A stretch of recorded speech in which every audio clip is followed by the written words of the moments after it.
হাসির রাজা, জ্ঞানের রাজা, রসিক রাজা।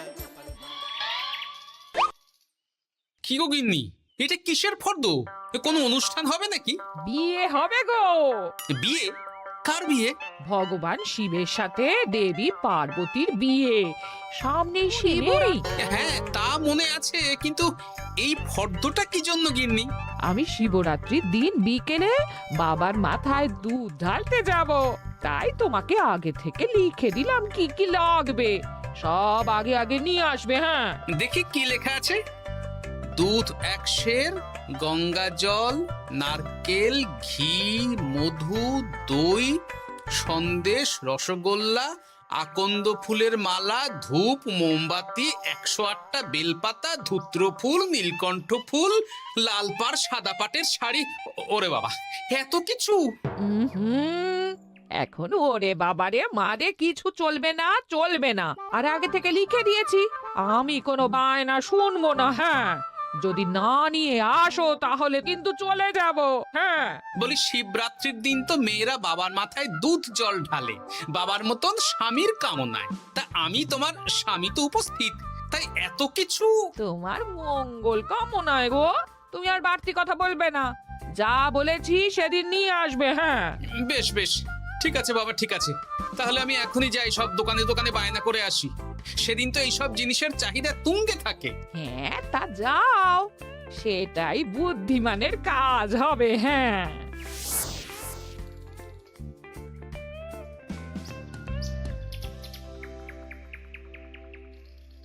আরে এই তো পুটির বাবা, সকালে রাজসভায় গিয়েছিলে কিন্তু তেমন কোনো কথা হলো না। হ্যাঁ গোপাল দাদা, এখন কি যে করি।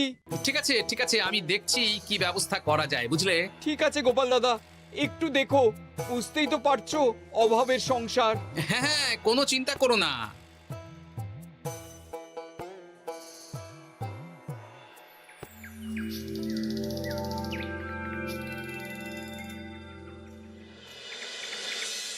আচ্ছা, আজ তাহলে শিবরাত্রির আয়োজন নিয়ে আলোচনা হোক। মহারাজ, এসব নিয়ে আপনি চিন্তা করবেন কেন? আরে আমার মতন একজন মন্ত্রী থাকতে আপনার মাথা ঘামানোর কোনো দরকারই নেই। না না মহারাজ, একদম মন্ত্রী মশাইকে দায়িত্ব দেবেন না। উনি প্রত্যেকবার দায়িত্ব নিয়ে সব তালগোল করে দেন, আর সব শেষে বলেন আমার ভুল হয়ে গেছে, আমাকে ছেড়ে দিন। এই গোপাল, গোপাল, একদম বাজে কথা বলবে না। আমি এখন ভালো হয়ে গেছি। ভালো না কালো? মহারাজ মহারাজ, আপনি আমাকে দায়িত্ব দিন, আমি সব সামলে দেব। সব কাজ সবাই মিলে করলেই তো ভালো। পুজো পাঠের দায়িত্ব আমার, বাকি আমি জানি না। সে ঠিক আছে, কিন্তু পুজোর জোগাড় অনেক দায়িত্ব, সব হিসেব করে কেনাকাটা করতে হয়। সবচেয়ে বড় ব্যাপার, তার জন্য সৎ হতে হয়। আমি কি অসৎ নাকি? আমি সব দায়িত্ব নেব। না, আমি নেব। আমি নেব। আমি। আহ, চুপ চুপ, একদম চুপ। গোপাল দায়িত্ব নেবে না মন্ত্রী, সেটা তো বিচার করতে হবে। কিভাবে বিচার করবেন মহারাজ? হ্যাঁ, একটা বুদ্ধির পরীক্ষা নেওয়া হবে। আমি এখন গোপালের চেয়ে অনেক বুদ্ধিমান হয়ে গেছি। তাহলে তো ভালো, তুমি গোপালের বুদ্ধির পরীক্ষা নাও। যদি গোপাল জিতে যায় তাহলে গোপালই দায়িত্ব পাবে, নইলে তুমি। ঠিক আছে, আমি এক্ষুনি প্রশ্ন করছি। হ্যাঁ হ্যাঁ, করুন করুন। হ্যাঁ, এমন কি জিনিস যা তুমি যতই খাও পেট ভরবে না? বাবা, মন্ত্রী কি প্রশ্ন করলে! গোপাল, বলো বলো বলো। এবার জমবে মজা। বেশ, তাহলে বলি। হ্যাঁ, বলো বলো। উত্তর হলো বাতাস। যতই খাও পেট ভরে না। গোপালের কি বুদ্ধি! ও মন্ত্রী মশাই, এই গোপাল তো প্রথম দানেই বাজিমাত করে দিল। হ্যাঁ, প্রথমটা তো সহজ ছিল। ঠিক আছে, এতই যদি বুদ্ধিমান হও তাহলে আরেকটা পরীক্ষা দাও। হ্যাঁ মন্ত্রী, বলো। এবার আপনারা একটু অপেক্ষা করুন, আমি আসছি।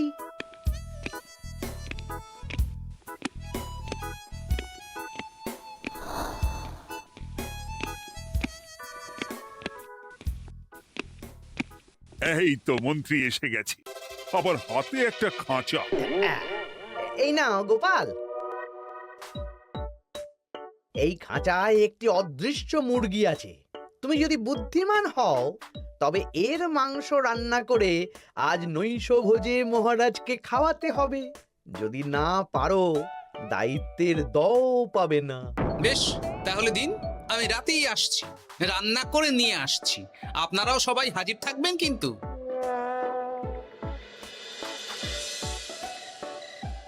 এই সেরেছে, গোপাল যে এখনো এলো না। গোপাল নির্ঘাত ফেসেছে। এই তো চলে এসেছি। এ কি গোপাল, তুমি তো খালি হাতে। মাংসের ঝোল রেঁধেও এনেছি। কই গোপাল, অদৃশ্য মুরগির ঝোল কোথায়? হ্যাঁ, কোথায় গোপাল? আহ, মহারাজ, অমন সুস্বাদু মুরগি আমি আগে কখনো খাইনি। আমি সেটা রান্না করে রাজপ্রাসাদের প্রধান ফটকের বাইরে রেখে এসেছি। মস্করা হচ্ছে? চলুন তো গিয়ে দেখি। হ্যাঁ, চলো তো।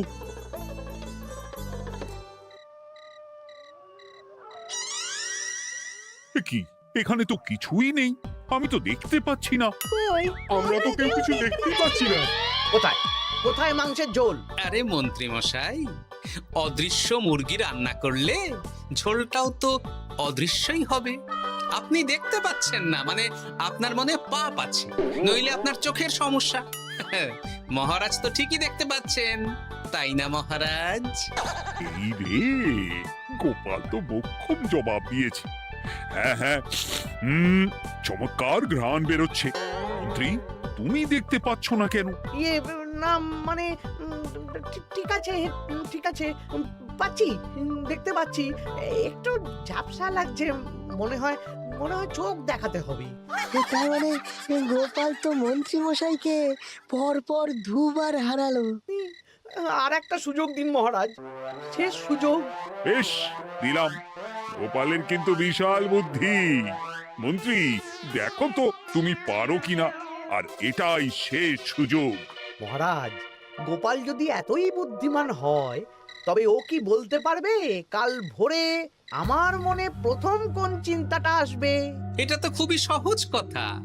কাল ভোরে আপনার মনে প্রথম চিন্তা আসবে মহারাজ যেন দীর্ঘজীবী হন এবং রাজ্যের উন্নতি হোক। এই সেরেছে, এবার তো মহা ফাপড়ে পড়লাম। আমি যদি বলি না, এটা আমার চিন্তা ছিল না, তবে মহারাজের কাছে গর্দান যাবে। আর যদি বলি হ্যাঁ, তবে গোপালের বুদ্ধির কাছে আমাকে হার মানতে হবে। কি মন্ত্রী, বলো। হ্যাঁ, ঠিক বলেছ গোপাল, এটাই আমার চিন্তা ছিল। সাবাস গোপাল, সাবাস, কি তীক্ষ্ণ বুদ্ধি। তাহলে এই বুদ্ধির পরীক্ষায় বিজয়ী হলো গোপাল। জয় গোপালের জয়। তাহলে শিবরাত্রির পুজোর আয়োজনের দায়িত্ব এবার গোপালের। আমার আর কোনো চিন্তা রইল না। মহারাজ, গোপাল তো সব দায়িত্বই পেল, আমাকেও কিছু একটা দায়িত্ব দিন। আমিও একটা ঈশ্বরের সেবা করার সুযোগ চাই। আহ, তুমি তো হেরে গেলে। তাতে কি, ভালো কাজ করতে চাইছি, একটু সুযোগ দিন মহারাজ। বেশ, তাহলে তুমি গ্রামবাসীদের ভোগ প্রসাদ খাওয়ানোর দায়িত্বটা নাও। ধন্যবাদ মহারাজ। হ্যাঁ মন্ত্রী, মিলেমিশে কাজ করো, কিন্তু ঝামেলা করো না। না না, আমি সুষ্ঠুভাবে পালন করব। ঠিক আছে মন্ত্রী মশাই, তাহলে ওইটুকুই করুক, কিন্তু আমার কাজে কোনো বাধা দিতে আসবেন না। না না না, তোমার কাজে কোনো বাধা আসবে না। আমি ভোগ প্রসাদ বিতরণ, খাওয়া দাওয়া, এই সব ব্যাপারটা দেখব।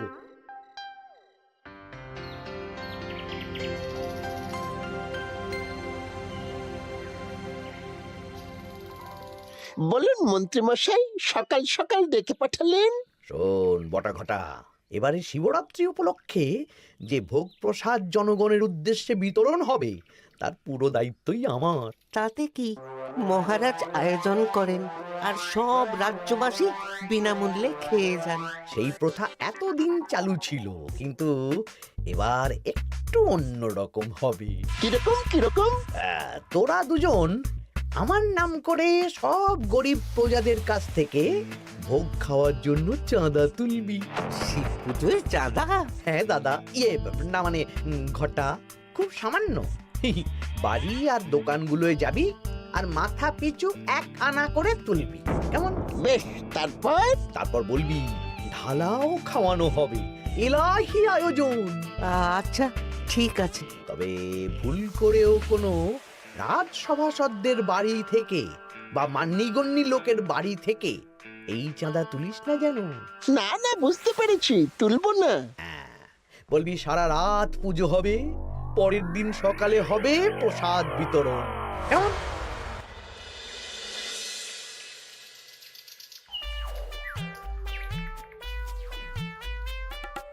বলা, এবারে শিবরাত্রি উপলক্ষে যে পূজা হবে তার ভোগ প্রসাদ খাবে তো? হ্যাঁ, নিশ্চয়ই নিশ্চয়ই। এবারে সব দায়িত্ব মন্ত্রী মশাইয়ের, এলাহি আয়োজন। তা তোমাদের বাড়িতে কতজন সদস্য? আমি আর আমার গিন্নি দুজন। তাহলে দুয়ানা দাও, এক আনা করে দুজন। আবার অর্থ দিতে হচ্ছে? হ্যাঁ, এলাহি আয়োজন, তাই এই সামান্য অনুদান। আচ্ছা বেশ, এই নাও দুয়ানা। চিন্তা করো না ভোলা, এমন খাওয়ানো হবে না। রাতের বেলা শিব পুজো আর পরের দিন সকালে জীব পুজো।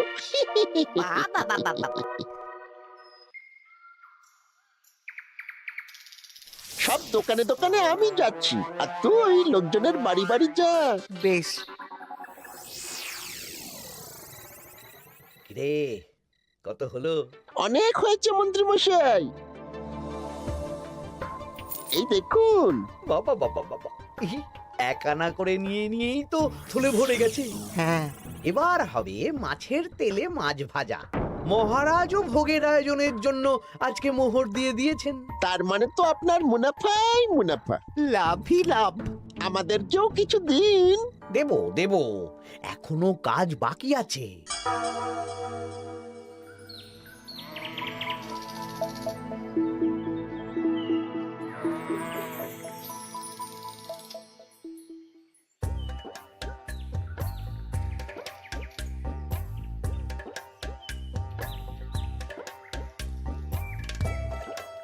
আরে আরে গোপাল দাদা যে, এত কিছু কি নিয়ে যাচ্ছ?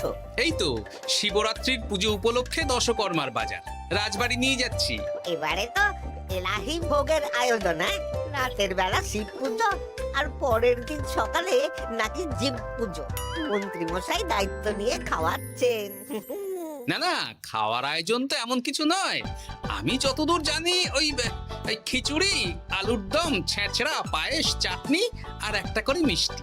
আর যতদূর জানি এই ভোগ খাবার জন্য সব গ্রামবাসী থেকে মাথা পিছু এক আনা করে নিয়েছেন। হ্যাঁ, ভোগের প্রসাদ তো বিনামূল্যে। মন্ত্রীমশাই এক আনা করে মাথা পিছু নিয়েছেন? হ্যাঁ গো, এরকম তো কথা ছিল না।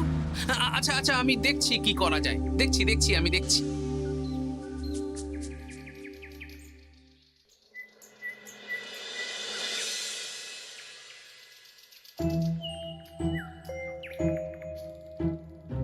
ভায়া, বলছি তোমার কাছে মন্ত্রীমশাই এসেছিলেন? হ্যাঁ, চালের বায়না করে গেলেন। তা কি চালের বায়না করলেন? খুবই সাধারণ চাল, আমার দোকানে সবচেয়ে কম দামি চাল বলতে পারো। সে চাল তো আমি পুজোর দিন পাঠিয়ে দেব বলেছি। আচ্ছা, কেনাকাটার রসিদপত্র? না না, সেসব হয়নি, শেষে দেব। শোনো, মহারাজের আদেশ, মন্ত্রীমশাই যে চাল বলেছেন তার থেকে 5 গুণ উৎকৃষ্ট মানের চাল দেওয়া চাই। যে চাল রাজা বাদশারাও খুব কম খান, সবচেয়ে দামি চাল। আচ্ছা, আর ডাল? ওটাও 1 নম্বর মানের সোনামুখ দেবে। বেশ। মন্ত্রীমশাই যা যা বায়না দিয়েছেন পরিমাণ এক থাকবে, শুধু জিনিসপত্রের মান বাড়বে। ঠিক আছে? আচ্ছা ঠিক আছে। আর একথা মন্ত্রীমশাইকে জানানোর দরকার নেই, শুধু মোহরটা ওনার কাছ থেকে আদায় করে নিন।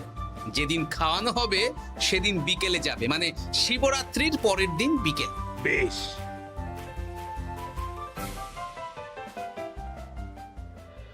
নাও ধরো গিন্নি, যা যা বলেছিলে সব কিনে এনেছি। এবার আমি মন্দিরে গেলাম, কেমন?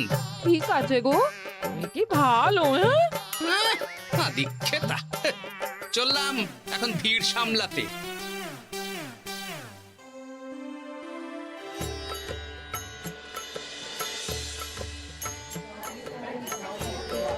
একটু সারিবদ্ধভাবে দাঁড়ান, আপনারও সুযোগ আসবে। বাবা কাউকে ফিরিয়ে দেবে না। দেখো মন্ত্রী, দেখো গোপাল কি সুন্দর ভিড় সামলাচ্ছে। ওকে তো এই জন্যই দায়িত্ব দেওয়া। হ্যাঁ তাই তো দেখছি। ওম নমঃ শিবায়। হে ভোলানাথ, দেবাদিদেব মহাদেব সকলের কল্যাণ করুন। জয় দেবাদিদেব মহাদেবের জয়। হে ভোলেনাথ মহেশ্বর, মঙ্গল করো বাবা। জয় বাবা ভোলাদেব মহেশ্বরের জয়। তা তোমার শরীর এখন কেমন? এই তো বেশ ভালো আছি। সবই তোমার জন্য। তুমি না সাহায্য করলে ওই ওষুধ আমার পেটেই পড়তো না। না না, আমি তো নিমিত্ত মাত্র, সবই মহাদেবের ইচ্ছে। জয় বাবা মহাদেবের জয়। চলি গো। কাল ভোগ খেতে তাড়াতাড়ি চলে এসো।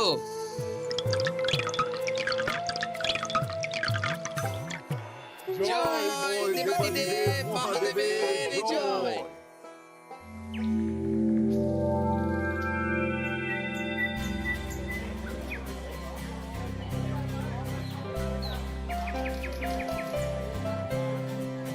সত্যি মন্ত্রী মশাইয়ের ভোগের প্রসাদ পেয়ে মনটা ভরে গেল। কি সুন্দর রান্না, আর খাবারের গুণমান কি ভালো। তার উপর রসগোল্লা কত বড় বড়। এত বড় রসগোল্লা খাওয়া তো দূর, বাবার জন্মে চোখেও দেখিনি।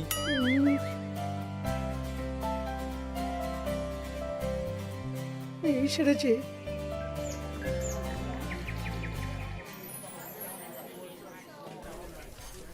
এই যে পাচক ঠাকুর, শোনো। বলুন মন্ত্রী মশাই, আজ আমি খুব খুশি। কেন? আপনি মহান। কেন? মানে আপনি যে চাল পাঠিয়েছেন সে চালে রান্না করা আমার স্বপ্ন ছিল। কি গন্ধ, কি গুণমান, রাজা বাদশাদের চাল বলে কথা। আমি তো খুব সাধারণ মানের চাল দিতে বলেছিলাম, 30 আনা সের মূল্যের চাল। কেন, নবাব বাদশাদের ঘরে এই চালটা থাকে। তাই? কোথা থেকে এলো? কেন, চালের দোকান থেকে এসেছে। মিষ্টিও দারুণ, রসগোল্লা তো নয়, যেন যেন একেবারে বড় বড় রাজভোগ। কি আকার, কি গুণমান, কি স্বাদ। আহা, দেখুন দেখুন দেখুন। বাবা, ভোলা এত বড় রসগোল্লা দিয়েছে। ঠিক আছে, যা হচ্ছে হতে দে। আমি তো চিন্তায় পড়ে গেছি।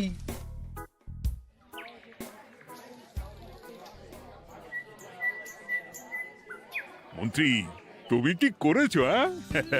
তোমার নামে তো সবাই সুখ্যাতি করছে। না না, এই আর কি। আমি যা অর্থ দিয়েছি এই আয়োজনের জন্য তো তার চেয়ে 5 গুণ বেশি মোহর লাগবে, কিন্তু তুমি কি করে করলে? মন্ত্রীমশাই সত্যি ভালো হয়ে গেছে। দেখো গোপাল, দেখো মন্ত্রী সত্যি বদলে গেছেন। সবই তো জনগণের সেবার জন্য। কে জানে বাবা, কি গড়বড় হয়ে গেল।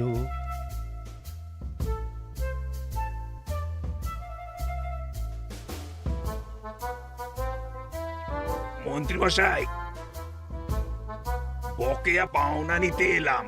আপনার মোট হয়েছে চালের 350 মোহর, মুগ ডালের 250 মোহর, আর মশলাপাতি 100 মোহর। হ্যাঁ, বলো কি? মন্ত্রী মশাই, ওই আপনার মোট বকেয়া 300 মোহর। আর আমার এই 150 মোহর। হ্যাঁ, চলুন মহারাজ, একটু মন্ত্রীমশাইয়ের বাড়ির দিকে ঢু মেরে আসি। চল। চলুন, ওনাকে গিয়ে ধন্যবাদ জানিয়ে আসি। এই না না না, আরে আরে আমি কি করে দেব? আমি কি চন্দ্রমুখী আলু দিতে বলেছিলাম? আমি কি করে দেব?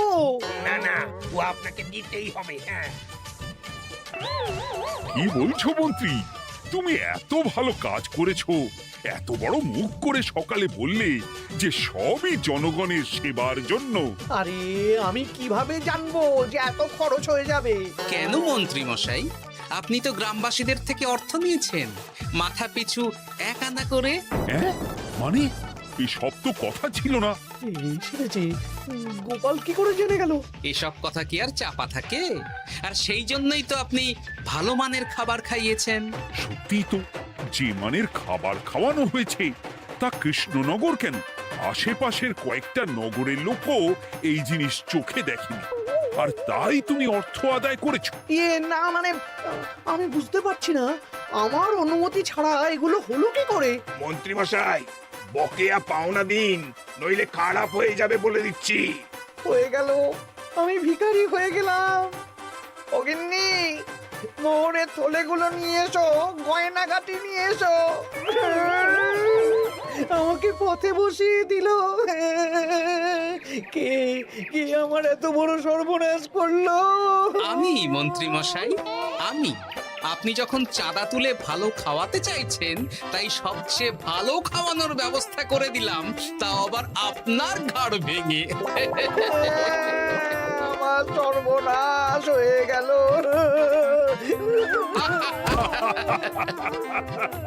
জয় মহাদেবের জয়। হাসির রাজা জ্ঞানের রাজা রসিক রাজা